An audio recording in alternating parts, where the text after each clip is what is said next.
Hi everyone, welcome back to the channel. Now this is just a little bit of video. Well, I'm going to tell you that I think this Q6 is a much better car than my old e-tron 55 and a better car than the Audi Q8. So yeah, this is just my thoughts, and I'll do another video where I think if you've got a chance to pick up a Q8, you might prefer the Q8 over the Q6. So starting on the outside, all Q6s come with keyless entry. That's quite an expensive option with the Tech Pack or the Tech Pack Pro on the Q8s. And again on the e-tron 55 you had to add the Comfort and Sound Pack, but keyless entry with the advanced key from Audi is standard on the Q6. The headlights and the day running lights on the Q6, the headlights are actually lower down in that black segment, which is slightly different shape on the S-lines. This one is a Sport. But if I just operate the key here and hit the unlock, you can see you've got these really nice light signatures. And if you want to, you can subscribe to more advanced ones. And on the top line head one, I think you get something else as well.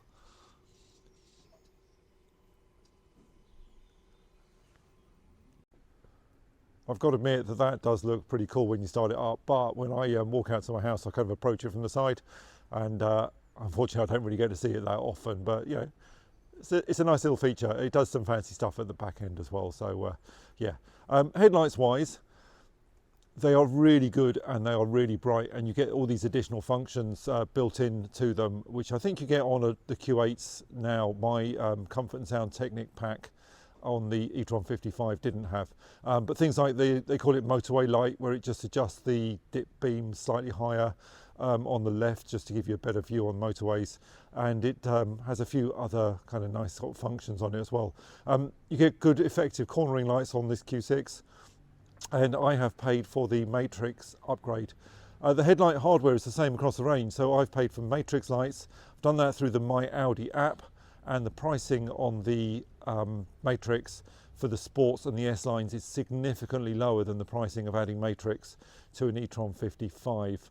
Most e-tron 55s and all Q8s come with Matrix as standard. Q6 edition ones at the moment are coming with Matrix as standard, but it's not too expensive to add. I think I paid £255 for 3 years on a subscription, because that kind of fits in nicely around my lease. Or it's about £95 a year. What I'd recommend you do is try the £1 subscription for a month. Do that in a winter month, and then you might choose to just do this for 3 or 4 months for the depths of winter, and that's the only time you do it. If you're mainly driving in town, you won't really benefit much from Matrix, but if you do a lot of country driving, then it is well worth it. So I've subscribed for the whole time for my lease. And on the Matrix lights, they seem to be divided into more segments on the Q6, and there's a bit more precision in the way they operate, and they react a bit faster. So definitely better headlights on an Audi Q6. Also, you can see here all Q6s come with roof rails. I think they look quite smart, and sometimes I'll be carrying paddle boards around in the car. So just to save me deflating and reinflating, I might pick up a set of roof bars to move things around just locally. But of course, roof racks are bad aerodynamically, so they do hit your efficiency a little bit. But nice to have those roof rails there. And I think they suit the car. I think it's quite a stylish car. This is plasma blue, and being a Sport, this has got the 19-inch wheels. A Q6 is a slightly shorter car, but it's taller and it's squarer, and because it was designed on an all-electric platform, so this shares its platform with the new Porsche Macan and the new Audi's A6 and S6. You get this kind of more efficient use of the space. So this has got a shorter bonnet, still quite a long bonnet car, but it's got a shorter bonnet. But as you can see there, you've got quite a nice bit of storage underneath the bonnet. So called a front space, and that's pretty good. Also, there's no fiddly lid on it like on the e-tron and the Q8. The storage on the e-tron has got like a flimsy plastic lid. It's about half the size of the one on this, so that is very nice. And as you can see, things like washer fluid, nice and accessible as well. The crazy thing is that this storage pack is an optional extra on the car, so it was about £500 to add it on a new car order, but I haven't quite worked out why yet, but you can just order the frunk itself, I think, for about half that price from your local dealer. And then working forwards from the back, well, the Q6 and the Q8 both have kick sensors to open the boot, but on the Q6 they've moved it to one side. That's pretty handy if ever you have the tow bar option, because it's always a risk of whacking your shins. So hopefully this will work first time, but it's a little bit temperamental. Nope, not going to happen today. Oh.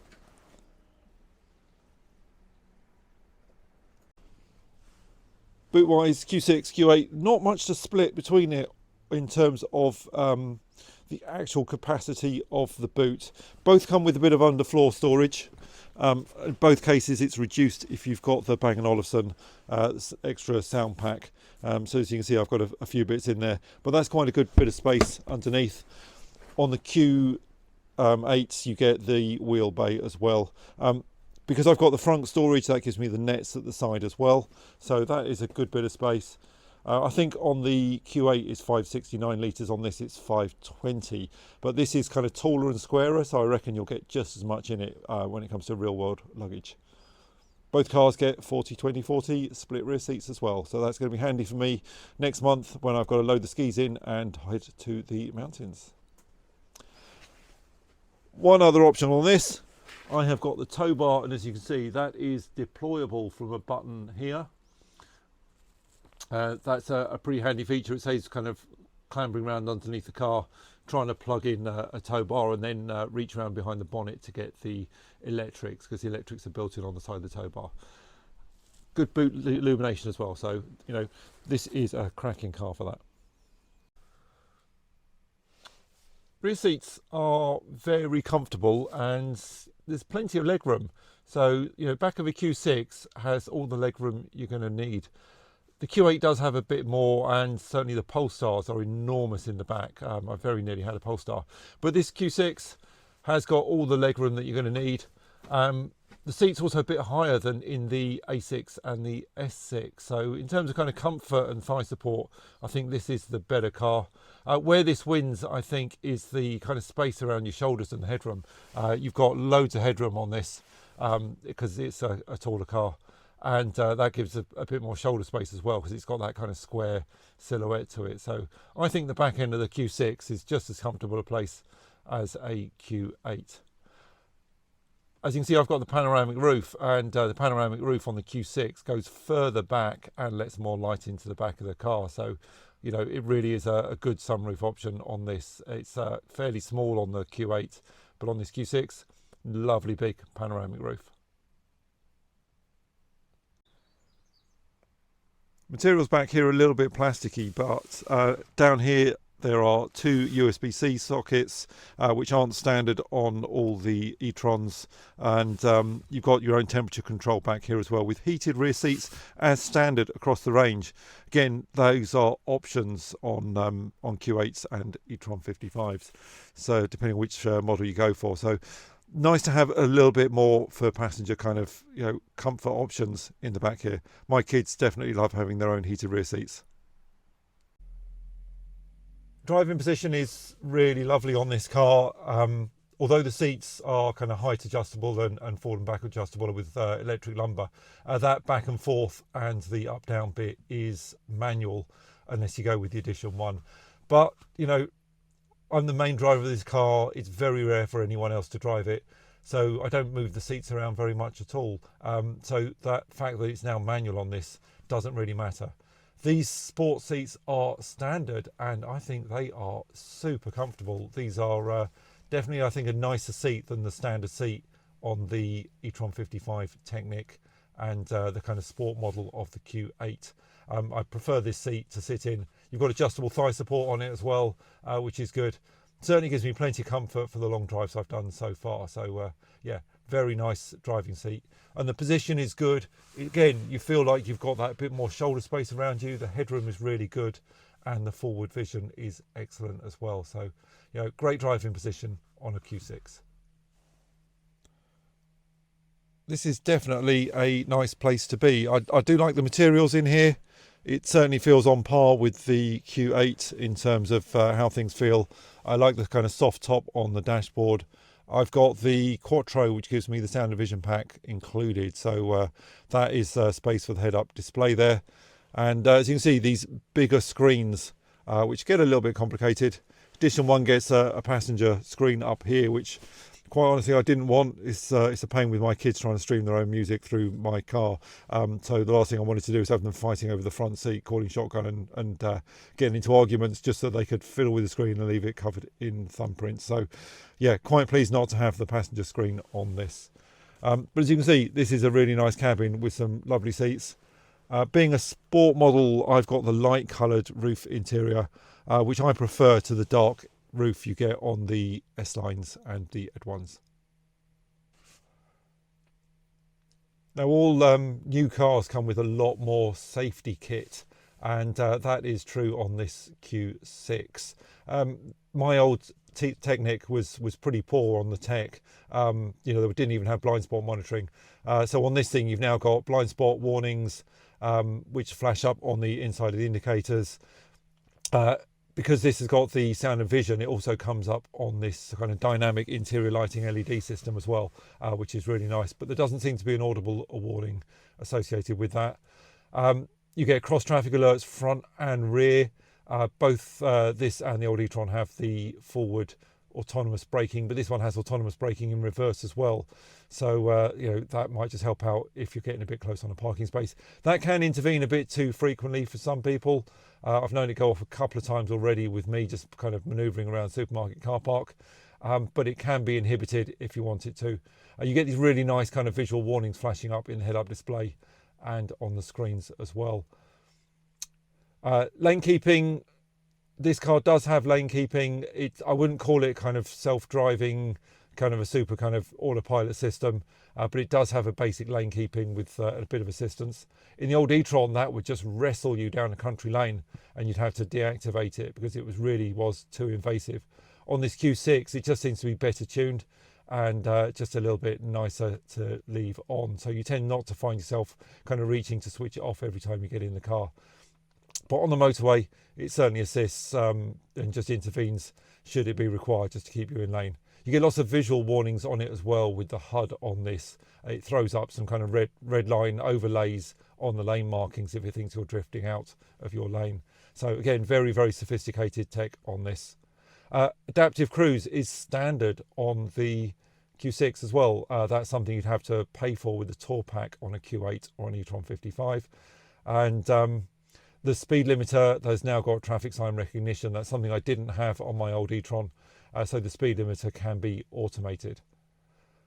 What I haven't found yet is a way of linking the adaptive cruise with the kind of traffic sign recognition. So it would change your adaptive cruise speed to the speed limit as you move through different areas. I can't find that function. It is mentioned in the manual, so I'm sure the hardware is here, but I can't see any way of activating that at the moment. It's nice materials here in the front. I do like this gear controller. On the old e-tron and the Q8, you had this lovely kind of handrest with a rocker switch for your thumb. But sometimes if the car wasn't completely stationary, if you didn't push it hard enough, you wouldn't know that you'd gone into reverse or you hadn't gone into reverse.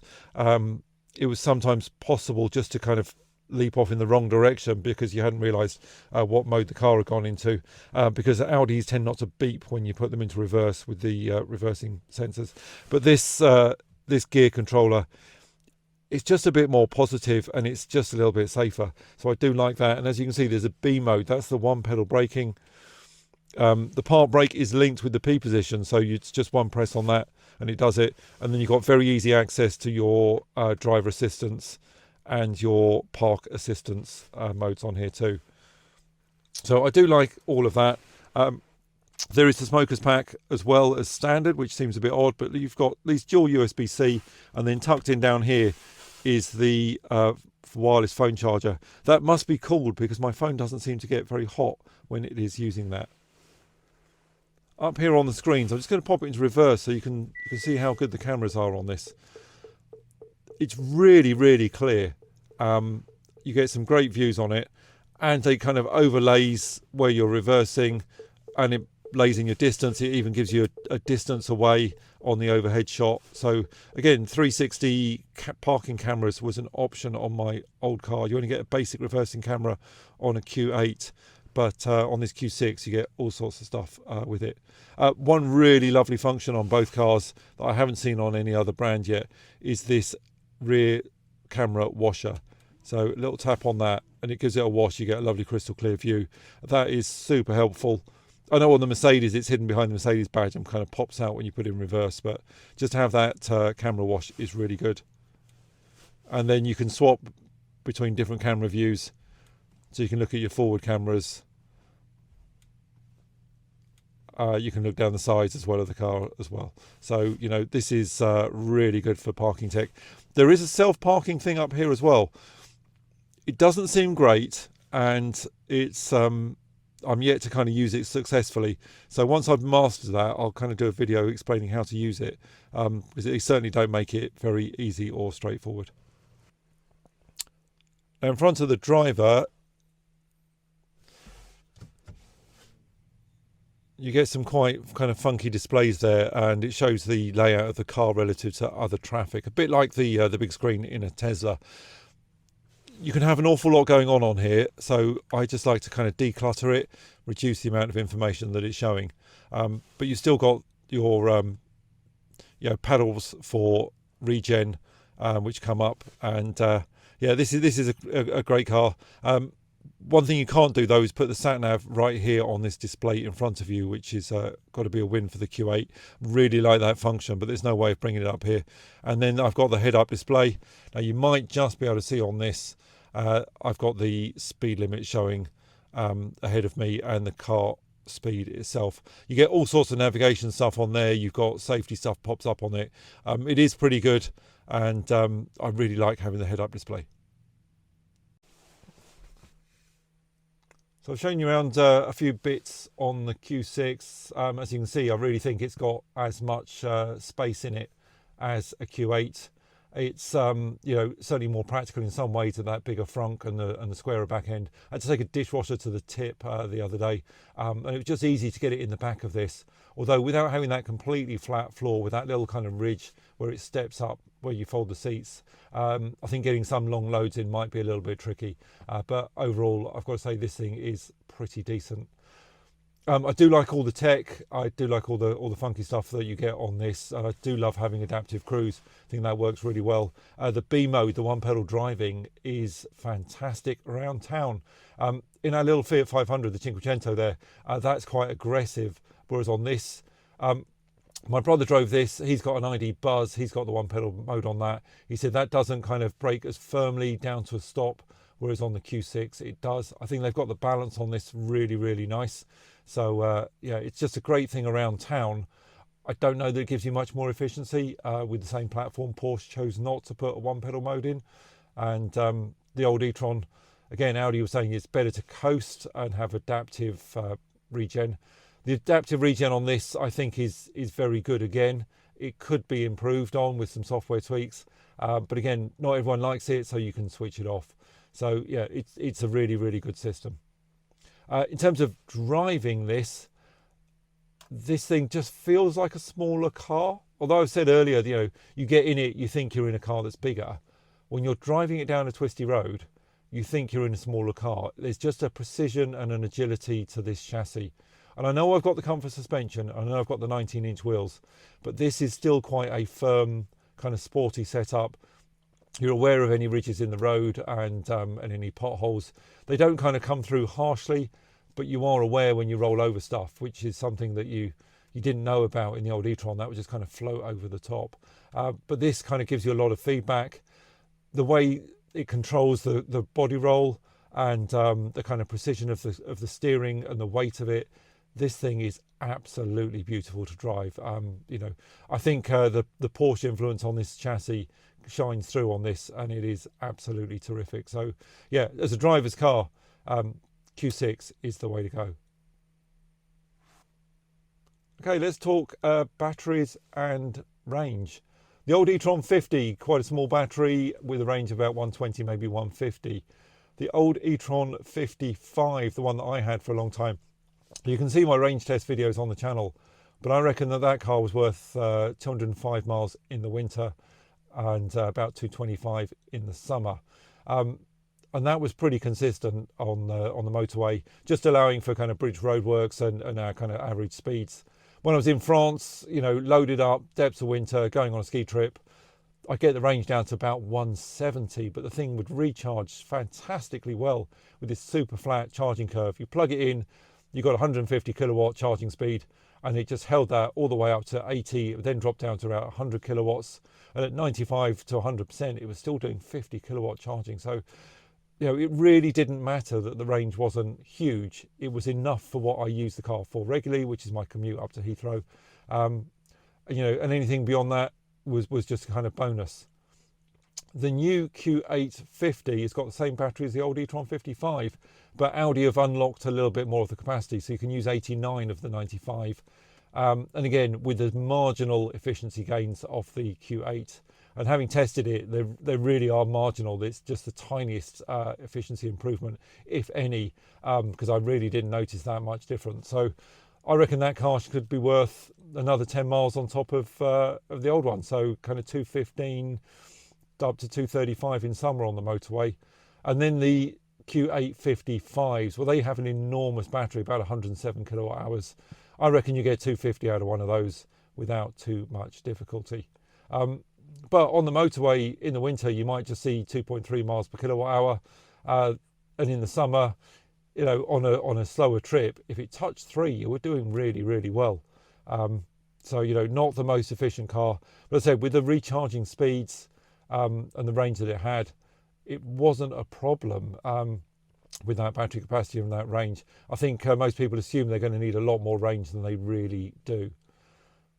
Well, the Q6, I haven't yet tried the standard rear-wheel drive with the lower power output and the smaller capacity, but this is the performance battery, which is 95 kilowatt hours usable out of 100 gross, and this car seems to gain about 20-25% of efficiency.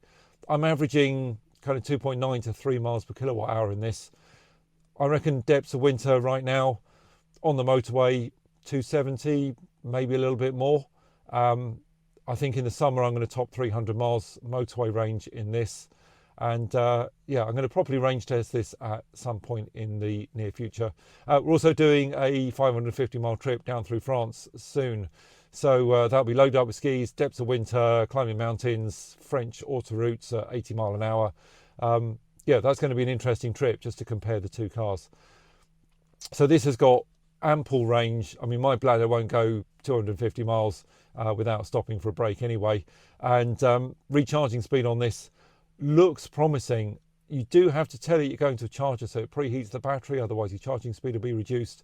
It only gives you 135 charging if you're on a standard charger running at 400 volts. If you pick a 300 or 350 kilowatt charger, some of the new grid serves, the Ionities, Fastneds, some of those kind of top end chargers that you get that run at 800 volts, this thing will charge it up to 270, and I've even heard of kind of 280 285 charging speeds, but that's got to be optimum conditions with a heated up battery and a kind of low battery capacity. So it's going to be interesting to compare on the recharging speed.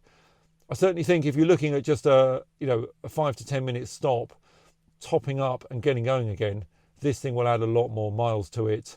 And on a normal recharge, kind of 10 up to 80 or 90%, it won't be significantly different.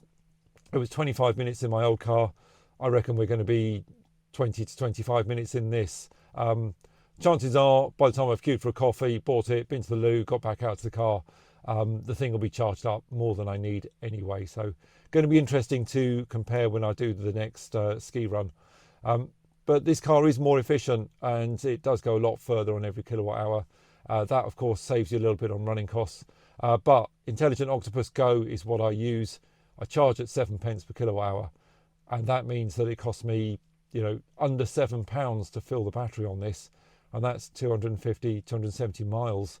So, this thing is ridiculously cheap to run, as was my old car. So I hope you found a few bits useful. Any questions, pop them in the comments. I always read through comments. I will do my utmost to answer. Please hit like and subscribe to the channel. Summary wise, well, if I was kind of contacting my lease company again because I was about to order a new car on salary sacrifice for my company car, and they had a Q8 and they had a Q6, well, I'd have the Q6 every time. I just think this is the better family car. I like the efficiency. I love the way this thing drives. I think this is absolutely superb as a car. The space is ample in it for us. I think this is a better fit. I love the technology. I am a bit of a techie geek, so yeah, the tech stuff on this is what wins it over. There are downsides, and I will explain why the Q8 is better than the Q6 in another video. But out of the two, I'd be picking the Q6. Thanks for tuning in. Hit like and subscribe, and I'll see you again soon for more content.